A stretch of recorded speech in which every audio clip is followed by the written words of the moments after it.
Bonjour, je m'appelle Valérie Amirault, je suis professeure de sociologie et vice-rectrice au communautaire, à l'international et au Premier Peuple à l'Université de Montréal.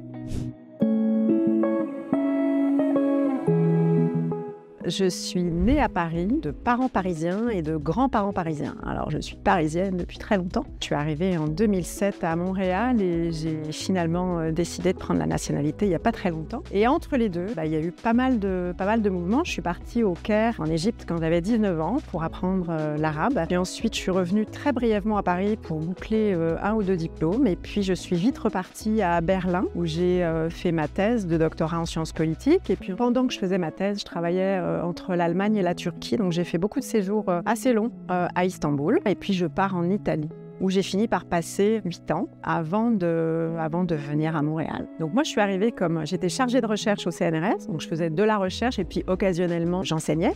Mais quand je suis arrivée ici, j'ai découvert qu'on enseignait, on faisait de la recherche et puis tout de suite, on encadrait des doctorants. Et puis rapidement, je me suis mise à animer des équipes de recherche, à aller chercher des subventions, pour trouver les moyens pour payer les étudiants, pour financer les colloques, etc. Donc ça m'a occupée pendant une dizaine d'années. Et puis, au bout de 10 ans, mes 2 mandats de chaire étaient terminés. Et le monsieur qui venait d'être désigné doyen de la faculté des arts et des sciences où j'étais est venu me chercher en me disant « Ta chaire est finie, mais j'aimerais que tu m'aides à développer le volet international. » Donc c'est comme ça que je me suis retrouvée à devenir comme on dit, un officier ou une officière de l'université, d'abord comme vice-doyenne et comme secrétaire de faculté, puis maintenant comme vice-rectrice. Donc vice-rectrice, c'est toute l'université. Donc c'est médecine vétérinaire, on représente tout le monde, on travaille pour tout le monde. Donc moi, mon quotidien, c'est d'être à l'écoute des enseignants-enseignantes, des étudiantes qui s'intéressent à l'international, au communautaire. Alors le communautaire, pour le dire dans un mot qui ne fait pas peur aux Français, qui nous écoutent, c'est l'associatif, c'est la responsabilité sociale, c'est le rôle de l'université hors de ses murs. Et puis donc mon quotidien, c'est de développer des projets que le recteur me confie, qui m'en a confié 2. Il m'a confié le développement du rayonnement international de l'université et puis le développement de la mission de responsabilité sociale de l'université. Donc c'est de ça dont je m'occupe au quotidien. Et puis c'est des choses très très différentes. Là, par exemple, en ce moment, on travaille avec le prix Nobel de la paix, le docteur Denis Mukwege, qui vient en aide aux femmes qui sont victimes de viols de guerre et de violences de guerre.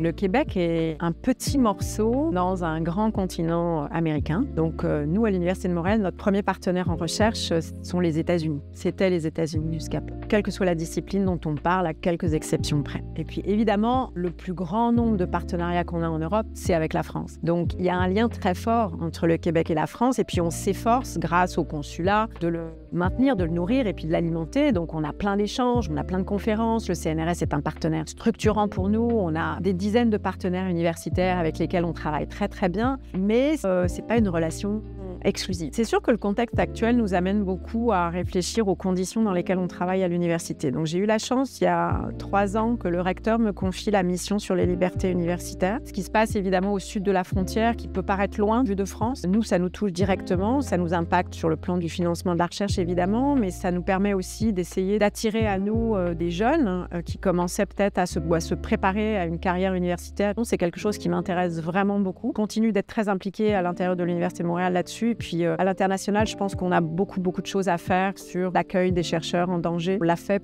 avec la crise ukrainienne, on essaye de le faire là avec ce qui se passe pour nos collègues palestiniens. Ça, c'est quelque chose, c'est un chantier qui me tient à cœur et puis sur lequel j'ai développé pas mal de liens, pas mal de connaissances. Le problème auquel on fait face à l'Université de Montréal, c'est qu'on est super populaire. Les étudiants français en échange de France viennent chez nous, puis viennent dans d'autres universités québécoises. Mais nos étudiants à nous, ils hésitent un peu avant de partir. Donc moi, mon travail, c'est de les convaincre que 1, ça vaut la peine, 2, ça va pas être trop compliqué, moralement, psychologiquement, financièrement, parce qu'il y a tout ça. Et puis, il faut, des fois, dans certaines disciplines, convaincre aussi les professeurs de laisser partir leurs étudiants. Parce qu'il n'y a pas que l'étudiant qui décide de partir, il y a aussi les départements, les professeurs qui disent pourquoi aller apprendre ailleurs ce que je peux t'apprendre très bien, ce qui est vrai, on apprend très bien ici, mais moi je crois beaucoup à l'expérience un peu dérangeante et puis c'est bien d'aller voir comment ça se passe ailleurs, ça peut permettre de mieux penser quand on rentre, ça peut permettre aussi de mieux savoir ce qu'on veut faire. Donc, moi, une de mes missions, c'est de convaincre nos petits étudiants et étudiantes québécois, québécoises, d'aller goûter à l'expérience en France, partout sur le territoire. Il n'y a pas que Paris dans la vie, c'est une Parisienne qui vous le dit. Il y a plein d'universités magnifiques dispersées sur l'ensemble de l'Hexagone et ailleurs qui peuvent accueillir nos étudiants et leur permettre de vivre une expérience de mobilité vraiment chouette.